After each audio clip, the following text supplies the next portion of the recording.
이 시간 함께 읽었던 이 말씀을 통해서 우리의 실제 생활 속에 하나님의 은혜와 인도하심을 경험할 수 있도록 주님 도우시고, 주님의 말씀 앞에서 높아져 있는 우리의 모든 마음이 무너져 생명 되신 하나님의 말씀을 마음에 새길 수 있게 하여 주옵소서. 함께 하시기를 소망하며 예수님 이름으로 기도드립니다. 아멘. 할렐루야. 주 예수 그리스도 이름을 찬양합니다. 아멘. 한 주간 잘 지내셨습니까? 네. 지난 한 주간도 참 우리 주변에는 많은 일들이 있었던 것 같습니다. 늘 드리던 이 예배는 변함없이 우리가 드렸고, 또 목요일은 우리 강성장로교회와의 연합전도를 통해서 복음을 전하였습니다. 복음을 전하는 거는 전하는데 참 이 열매를까지 가기까지가 쉽지 않다는 것을 전할 때마다 느끼고 경험하게 됩니다. 그러나 우리가 낙심하지 않으면 때가 이르면 하나님께서 그 열매를 주님께서 맺게 하실 거라는 그 믿음을 가지고 우리가 이 일들을 진행해야 되겠죠. 그리고 또 국제적으로 볼 때는 한일 정상회담이 오므라이스 식탁을 맞이하면서 이루어진 것을 또 볼 수가 있고, 또 미국에 또 큰 일이 하나 일어났죠. SVB가 도산하는 일이 벌어졌습니다. 미국의 국가 신용도가 많이 하락한 것으로 인해서 국채를 많이 사들였던 이 은행이 도산하는 일이 벌어진 것입니다. 이 일로 인해서 우리 경제가, 전 세계에 미치는 경제가 좀 만만치 않을 텐데 좀 예의주시하는 것도 필요할 거라고 생각이 들고요. 그리고 전 대통령의 손자라고 하는 사람이 검은 돈이 있다라고 자신의 할아버지인 전 대통령을 고발하고, 또 자신의 일가를, 관련자들을 고발하는 그런 일들도 있었습니다. 참 여러 가지 많은 일들이 지금 일어나고 있는 모습을 볼 수가 있죠. 또 JMS를 포함한 이 많은 이단 단체들은 여전히 사람들을 현혹하고 있고, 기독교에 대해서 잘못된 악한 모습을 세상 속에 비추고 있는 그런 모양을 볼 수가 있습니다. 이런 모습들을 참 볼 때마다 요즘 같아서는 이 세상 속에서 교회의 입지가 점점 없어지고 있구나 하는 느낌을 참 많이 받습니다. 그런 상황 속에서도 이렇게 함께 모여서 하나님을 사랑하는 마음으로 뜨겁게 찬양하고 또 감사하며 예배드리는 여러분이 있다는 것이 그 자체만으로도 참 은혜이고 기쁨입니다. 세상은 계속해서 더 거칠게 믿음에 대하여 오해를 하게 만들고 복음을 비웃듯이 길을 닫고 있을 것입니다. 그러나 그 속에서 성도님들 각자가 하나님 앞에서 진실된 마음을 잃어버리지 않고 끝까지 믿음으로 이겨낸다면, 견디어낸다면, 주님을 사랑하는 그 마음을 포기하지 않고 세상 앞에서 변질되지 않고 살아간다면, 진심은 언젠가는 통한다라고 하는 말이 있듯이 세상에 주님의 선한 영향력을, 하나님의 그 선하심을 흘려보낼 수 있으리라 저는 믿습니다. 포기하지 마시고 지치지 마시고 끝까지 소망 가운데 나아가시기를 주님의 이름으로 축원합니다. 오늘도 예배를 드리는 사랑하는 지체들이 믿음 위에 더 견고히 설 수 있도록 우리가 간절히 소망하고 중보하고 축복하는 마음을 담아서 우리 좀 서로 인사할까요? 돌아오시면서 사랑합니다, 축복합니다, 잘 오셨습니다, 할렐루야. 네, 잘 오셨습니다. 오늘은 우리 어릴 적부터 많이 읽었고 또 공과 시간이나 성경 공부 시간에도 많이 인용해서 너무나 잘 알고 있는 말씀의 본문입니다. 바로 베드로가 무리를 그런 사건의 말씀이죠.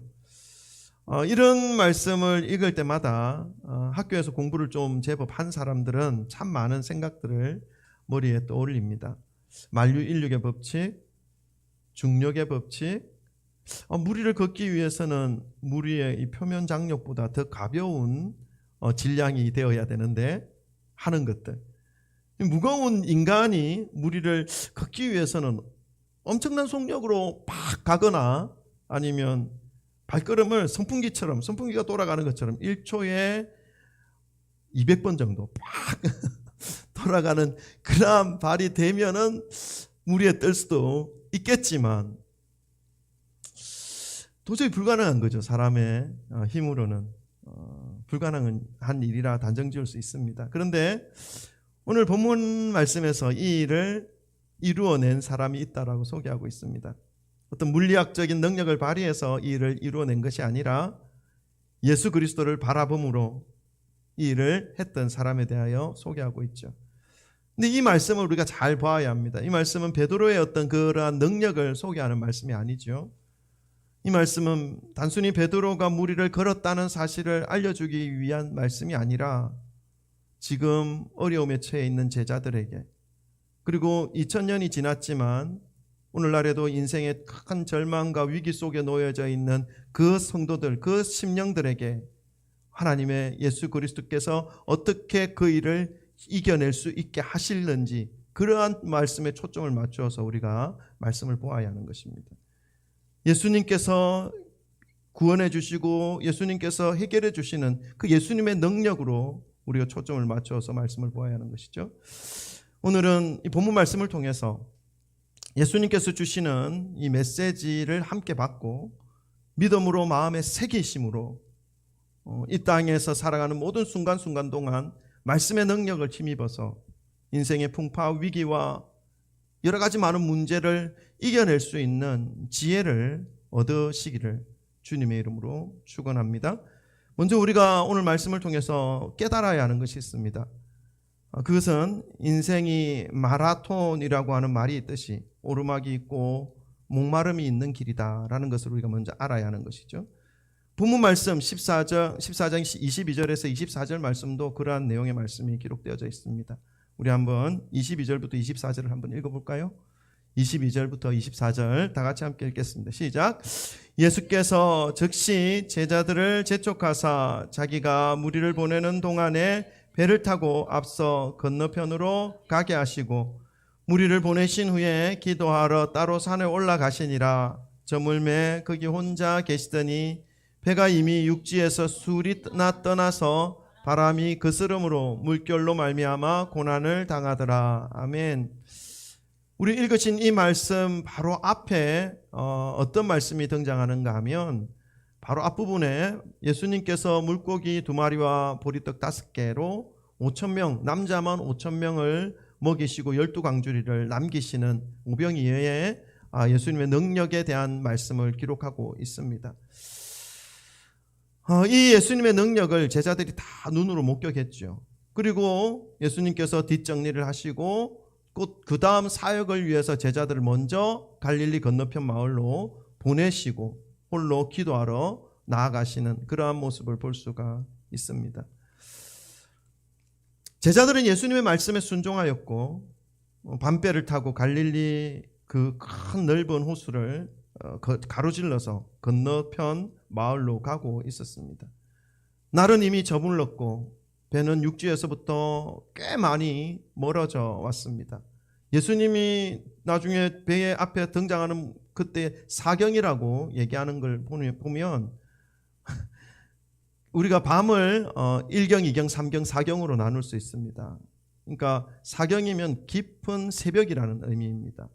그 새벽에 예수님이 나타났다는 것을 본다면 육지에서 거의 많이 떨어져 나와서 갈릴리 그 큰 넓은 호수의 중간쯤에 위치해 있다라는 것을 알 수가 있죠. 근데 갑자기 그때에 거센 바람이 불어닥칩니다. 그리고 그 바람의 힘을 얻어서 큰 파도가 배를 덮치려고 하고 있는 것이죠. 이 제자들은 깜짝 놀랐을 것입니다. 엄청난 고난이고 순식간에 불어닥친 이러한 위기를 느꼈기 때문에 이 생명을 잃어버릴 수 있는 순간을 맞이하고 있었던 것이죠. 여러분, 제자들이 지금 자기들 뜻대로 자기 마음대로 생각해서 살아가는 모습이 아닙니다. 예수님께서 말씀하셨고 그 말씀을 따라 순종하여서 갈릴리 바다를 건너서 건너편 마을로 가고 있는 중입니다. 예수님의 말씀에 따라 순종하면서 가는 그 길인데 순탄하지 않았다는 것입니다. 앞은 캄캄했고 온 사방은 그 센 바람과 너무나 크고 위협적인 파도가 순식간에 몰아닥치는 것입니다. 갈릴리 호수에 종종 이러한 기상의 이변, 변화들이 순식간에 온다라는 것을 제가 많이 들어왔습니다. 그 지역이 그런 지역이라는 것을 알 수가 있죠. 근데 예수님의 말씀을 따라 지금 순종하고 있는 제자들에게 하필 왜 그러한 광풍이, 그러한 거센 바람이 몰아닥치는 것이겠습니까? 이런 지금 예수님의 말씀을 따라 순종하고 있는 제자들에게 불어닥친 이 위기, 이 제자들의 탄 배가 지금 자초의 위기가 있고 생명을 빼앗아갈 만한 그러한 어려움에 몰려있는 그러한 지금 상황을 우리가 묵상하고 있으면 예수님의 말씀을 의지해서 살아가는 우리들이 가는 이 믿음의 길에도 예상하지 못했던 그 센 바람과 큰 파도가 사람의 힘으로는 어떻게 할 수 없는 그러한 문제들이 일어날 수 있다는 것을 알 수가 있습니다. 예수님이 허락하신 이 믿음의 길, 말씀을 따라 순종하며 나아가는 이 길이 꽃길만 펼쳐지지 않는다는 것을 알 수가 있습니다. 그래서 믿음의 길을 따라 여기까지 우리가 왔지만 지금까지 여기까지 오면서 각자의 삶 속에서 왜 그렇게 많은 절망의 순간과 어려움의 문제들이 계속해서 이어져 왔는지 알 수가 있습니다. 어떻게 보면 당연한 것이겠다라는 생각이 듭니다. 또 한 가지 생각이 드는 것은 그렇다면 지금까지 어려움과 위기와 여러 가지 많은 상황들 속에서도 여기까지 왔다면 물론 하나님의 은혜로 여기까지 온 거겠죠. 앞으로 우리가 가야 할 믿음의 길 앞에도 수십 많은 위기가, 문제가, 비바람이, 눈보라가 존재할 것이다 라는 것을 생각할 수 있습니다. 이런 생각들을 깨달으니까 하나님이 우리에게 믿음의 길, 이 꽃길만 만들어주지 않은 것이다 라는 것을 알 수가 있게 됩니다. 폭풍과 같은, 이 파도와 같은 감당할 수 없는 일들이 이 믿음의 길 위에 존재하고 있다는 것입니다. 그럼 그렇다면 왜 하나님께서 믿는 성도들이 살아가는 이 믿음의 길 위에 이런 감당하기 어려운, 인간의 힘으로 어떻게 할 수 없는 이런 문제들을 그냥 그대로 두신 것일까요? 궁금하지 않습니까? 이런 생각들을 할 때에 하나님께서 왜 우리에게 이런 어려움과 위기와 이 말씀에 순종하며 가는데 때때로 내가 건너지 못할 것만 같은 그러한 답답함, 그러한 상황 속에 놓여져 있게 되는 이유를 우리가 생각하게 될 때에 우리가 기억해야 될 것이 있습니다. 기본적으로 하나님에 대한 이 마음을 가지고 있어야 됩니다. 무슨 마음이냐면 하나님은 선하시다라는 이 마음이 흔들려서는 안 됩니다. 이 기준 위에 우리가 하나님께서 나에게 이 문제를 허락하신 이유가 뭘까를 생각해야 되는 것이죠. 하나님이 선하십니다라는 이 마음 자체가 없이 그냥 하나님이 왜 이 문제를 나에게 주셨을까라는 이 고민 안으로 들어가게 되면 자칫 사단의 이간질에 빠져들 수 있습니다. 왜냐하면 사단은 끊임없이 하나님과 인간 사이에 오해를 집어넣어 주는 역할을 하죠. 거짓을 집어넣어 주는 역할을 합니다. 온갖 거짓으로 이간질을 하려고 하고 있습니다. 그래서 인간이 하나님의 품을 떠날 수 있는 근거를 문제를 통해서, 어려움을 통해서, 이 고난과 고통을 통해서 만들어 놓았습니다. 그 속에 심어 놓은 것이죠. 그런데 하나님에 대한 선하심에 대한 근거의 마음이 그 토대에서 이 문제를 하나님 앞에 구하지 않으면, 하나님의 그 뜻을 찾지 않으면 하나님의 선하심이 무너져 있기 때문에 하나님과 인간과의 관계가 오해로 또 무너질 수 있는, 사단의 뜻에 걸려들 수 있는 그런 상황이 되어버립니다. 하나님의 선하심을 근본으로 해서 우리 앞에 놓여진 문제와 어려움을 돌아보고 그것이 하나님의 뜻이 무엇인지를 말씀을 통해서 알아가야 하는 것이죠. 그 다음 본문 말씀을 본다면 이 문제를 해결할 수 있는 방법이 무엇인지를 가르쳐주면서 하나님께서 주님이 가라고 하신 그 길의 폭풍과 그 센 파도를 주신 이유가 무엇인지를 알게 해주십니다. 25절부터 30절도 한번 읽어볼까요? 25절부터 30절 또 함께 합독해 보도록 하겠습니다. 다 같이 읽습니다. 시작. 밤 사경에 예수께서 바다 위로 걸어서 제자들에게 오시니 제자들이 그가 바다 위로 걸어오심을 보고 놀라 유령이라 하며 무서워하여 소리 지르거늘 예수께서 즉시 이르시되 안심하라 나니 두려워하지 말라. 베드로가 대답하여 이르되 주여 만일 주님이시거든 나를 명하사 물 위로 오라 하소서 하니 오라 하시니 베드로가 배에서 내려 물 위로 걸어서 예수께로 가되 바람을 보고 무서워 빠져가는지라 소리질러 이르되 주여 나를 구원하소서 하니. 아멘. 여러분, 꽃길만 펼쳐지지 않은 이 믿음의 길 위에서 예상하지 못했던 시기에 그 센 바람과 무서운 파도를 만났을 때에 그때에 저와 여러분이 해야 할 일이 있습니다. 오늘 갈릴리 한가운데에서 생명을 위협하는 큰 파도와 그 센 바람을 만났을 때에 그 취하였던 제자들의 모습에서 우리는 발견할 수 있죠. 온통 캄캄한 이 바다 한가운데에서 보이는 것은 배를 침몰시킬 만큼의 큰 파도와 그 센 바람뿐인 이 상황 속에서 제자들은 자신이 가지고 있고 자신이 경험하였고 자신이 알고 있는 모든 문제 해결의 방법들을 다 동원하여서 이 그 센 파도를 뚫고 이겨내보려고 발버둥 치고 있습니다. 아, 이러다가 정말로 죽을 수도 있겠구나 하며 정신없이 그 센 파도 앞에서 중심을 잃어버리지 않으려고 하고 있습니다. 그러나 주체할 수 없는 이 바람과 큰 파도 앞에서는 아무런 의미가 없는 것들이었죠. 이런 상황 속에서 폭풍과 바람과 파도 사이를 뚫고 한 사람이 제자들을 향해 걸어오고 있는 모습을 봅니다.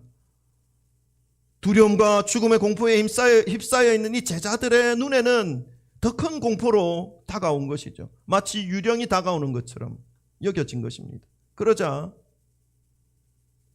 유령이 나타났다라고 소리 지르고 있는 그 제자들에게 예수님께서 말씀하시죠. 안심하라 나니 두려워 말라 말씀합니다.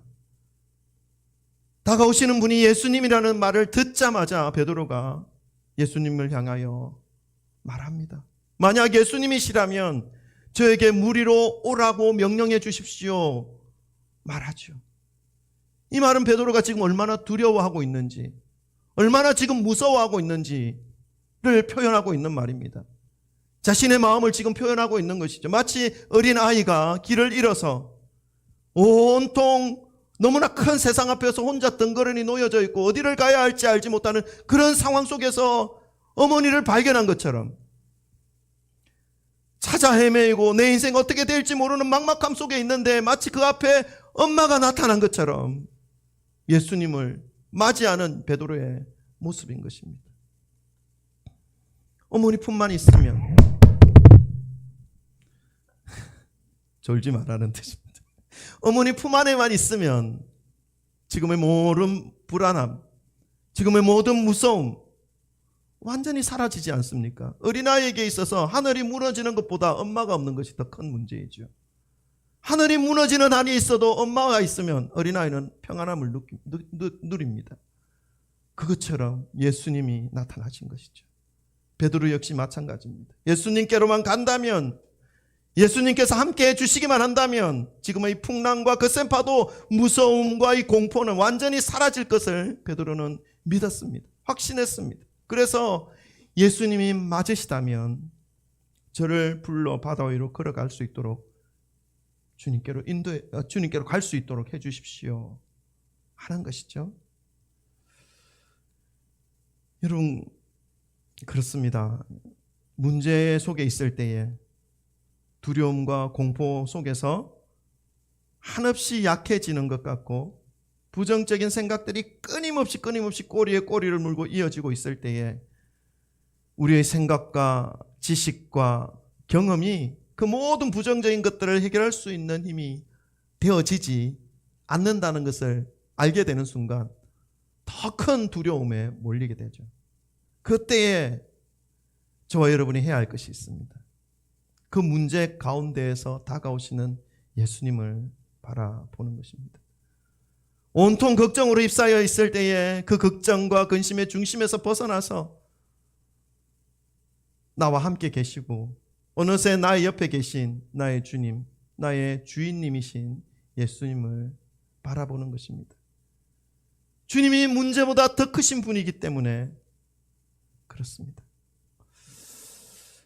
여러분, 그 생각의 그 구렁텅이 아래에서 계속 존재하고 있으면서 생각에 꼬리를 물고 있으면 해결점이 나오지 않아요. 그때에 과감하게 그 생각에서 벗어나셔서 예수님을 바라보시기를 바랍니다. 그것을 건져주실 분은, 그것에서 빼내어 주실 분은 내가 아니라 예수 그리스도이시기 때문에 그렇습니다. 예수님은 베드로가 무리를 걸어서 주님께로 오도록 허락하십니다. 오직 예수님만 바라보며 그 센 파도가 아직 남아있고 무서운 비바람이 불어닥치고 있는 그 금붉은이 아니죠, 금은 바다 위를 담대히 베드로는 발을 내딛습니다. 오직 주님만 바라보면서 말입니다. 이 모습이 문제 해결의 실마리입니다. 오직 주님만 바라보는 것입니다. 우리가 가는 이 믿음의 길에 문제가 존재하는 이유, 그것은 더욱 주 예수 그리스도를 바라보게 하기 위함이라는 사실을 깨달으시기를 바랍니다. 그러나 연약한 인간은 또다시 폭풍 속에서, 문제 속에서 폭풍보다, 문제보다 더 크신 주님을 향해 시선을 맞추지만 그 시선을 곧 또다시 잃어버리는 그러한 연약함이 있습니다. 베드로 역시 주님을 바라보면서 무서움을 이겨내고 어두움을 뚫고 내디뎠던 그러한 발이었습니다. 그런데 그 발이 바다 위에서 걸어가기 시작할 때에 예수님을 향하였던 그 시선이 또다시 주변의 파도와 바람을 바라보기 시작했습니다. 주변의 파도와 바람을 바라보는 순간 또 두려움이 그 마음을 덮친 것이죠. 이 두려움에 휩싸이자마자 바다 위를 걷던 그 발걸음은 바다 밑으로 빠져서 거센 파도에 휩싸이는 모습이 되어버립니다. 사랑하는 성도 여러분, 어차피 이 믿음의 길은 꽃길만 있지 않습니다. 꽃길만 있던 비바람, 온갖 시련, 아픔, 상처, 여러 가지 복합적인 그러한 문제들이 어떠한 모양으로 찾아오든 상관없습니다, 여러분. 우리의 시선이 예수 그리스도께로만 맞추어져 있다면 해결점은 있습니다. 문제가 우리의 앞을 더 두껍게 감싸고 있다 할지라도 그 두꺼운 문제의 막을 뚫고 나갈 수 있는 힘은 바로 예수 그리스도를 바라보는 믿음입니다. 어차피 그 문제들은 예수님과 비교할 수 없는 것들이기 때문에 그렇습니다. 그러나 우리의 생각으로 예수님보다 문제가 더 크다고, 그 문제가 나를 더 강하게 조여올 것이라고 생각하고 두려워하는 그 순간 그 문제의 늪으로 다시 빠져버리는 그러한 상황으로 펼쳐진다는 사실을 기억하시기를 바랍니다. 베드로의 모습을 보시기 바랍니다. 예수님을 향해 가던 그 발걸음이 주변의 상황과 환경에 마음을 빼앗겨버리는 순간 더 무서운 문제의 상황에 빠져버립니다. 여러분, 이렇게 될 때 또 어떻게 해야 됩니까? 우리가 예수님을 향한 믿음과 소망을 끝까지 붙잡아야 한다는 것입니다. 결국 이 땅을 살아가는 날 동안 믿음의 길로 우리를 끝까지 인도해 주실 분이, 유일하신 분이 바로 예수님 한 분뿐이라는 사실을 우리는 늘 기억해야 합니다. 우리 오늘 그 더 절망적인 상황 속에 빠져있는 베드로를 예수님께서 어떻게 해주시는지 우리 마지막 부분까지도 읽겠습니다. 우리 31절부터 33절 또 우리 함께 합독합니다. 31절부터 33절 다 같이 함께 읽겠습니다. 시작. 예수께서 즉시 손을 내밀어 그를 붙잡으시며 이르시되 믿음이 작은 자여 왜 의심하였느냐 하시고 배에 함께 오름에 바람이 그치는지라. 배에 있는 사람들이 예수께 절하며 이르되 진실로 하나님의 아들이로 소이다 하더라. 아멘. 환경을 바라봄으로, 문제에 또다시 마음을 빼앗겨 버림으로 베드로는 물에 빠져버립니다. 믿음 위에 서려고 했지만 환경과 상황은 늘 믿음 위에서 살아가려고 하는 성도들을 가만히 두고 있지 않습니다. 어떻게 하든 예수님을 향한 그 시선을 빼앗으려고 상황과 환경은 여전히 그 믿음의 길을 흔들고 있고 또 바람으로 문제로 몰아닥치게 만들고 있습니다. 혹시 베드로처럼 예수님을 향한 마음과 시선이 주변의 여러 환경과 상황으로 인해서 무너져 내리게 된다면 이전보다 더 악한 모습으로 더 큰 문제 가운데로 빠져들어가게 되어지는 것이죠. 이럴 때에 우리가 어떻게 해야 됩니까? 이럴 때에 절망하시면 안 됩니다. 오늘 본문 말씀을 보시기 바랍니다. 31절 말씀 보니까 예수께서 즉시 손을 내밀어 그를 붙잡으시며 이르시되 믿음이 작은 자여 왜 의심하였느냐. 예수님께서 즉시 그 손을 붙잡고 건져주신다는 것입니다. 그러면서 하시는 말씀이 믿음이 적은 자여 왜 의심하여. 무엇이 중요한 것입니까? 예수님을 향한 그 믿음이 흔들리지 말라는 것입니다. 예수님을 향한 그 마음이 환경과 상황에 빼앗기지 말라는 것입니다. 예수님께서 긍휼로 은혜로 그 문제와 상황 가운데 빠져있는 저와 여러분, 예수님 그 성도들을 건져내어 주신다라는 것을 우리는 기억해야 합니다. 그래서 더 악한 문제 상황 속에 들어있다 할지라도 우리가 해야 할 것은 뭡니까? 절망하거나 포기하거나 생을 비관하거나 할 이유가 전혀 없다는 것입니다. 무엇을 바라보아야 됩니까? 예수 그리스도를 바라보는 것입니다. 예수님께서 건져주신다 말씀하고 있습니다. 살아있으면, 살아만 있으면. 그리고 예수님께서 배에 오르셨을 때에 어떻게 됩니까? 휘몰아치던 그 센 바람과 파도는 잔잔해집니다. 그렇게도 극복해보려고 온갖 노력을 다 해보았지만 이겨낼 수 없었던 환경과 문제가 일순간에 잦아들고 해결되어지는 모습을 볼 수가 있습니다. 사랑하는 성도 여러분, 이 믿음의 길에 어려움이 있는 이유가 이해가 되십니까? 어려움이 있는 이유를 우리가 깨닫고 가는 것이 필요합니다. 어려움이 있는 이유는 무엇입니까? 나의 힘으로 안 된다는 사실을 기억하고 깨닫게 함으로 더욱 주님을 바라보게 하기 위함이죠. 어차피 믿음의 길은 주님을 바라보면서 가는 길이기 때문에 그렇습니다. 어차피 간다면 더욱더 하나님께 집중하고 예수 그리스도께 집중하여서 가는 그 길이 바른 믿음의 길이라 생각합니다. 주님을 바라보면서 가는 이 믿음의 길에서 그렇게 가다가 큰 위기 속에 빠졌을 때에 절망하고 이제 끝이구나 낙심할 이유가 없다라는 것을 말씀하고 있죠. 즉시로 예수님께서 구원해 주시는 그 소망을, 그 믿음을 품으시기를 주님의 이름으로 축원합니다. 인생길이 마라톤과 같다라는 말이 맞다면 이 믿음의 길은 그보다 조금 더 험한 근대 5종, 그 근대 5종 경기를 하면서 달리는 마라톤과 같은 길이다라고 표현할 수가 있습니다. 오르막과 내리막과 눈길과 바다와 산과 골짜기를 끊임없이 달려야 하는 그러한 경기인 것이죠.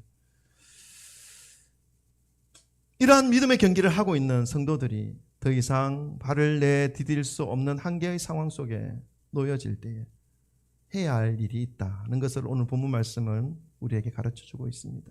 그것은 예수 그리스도를 바라보는 일입니다.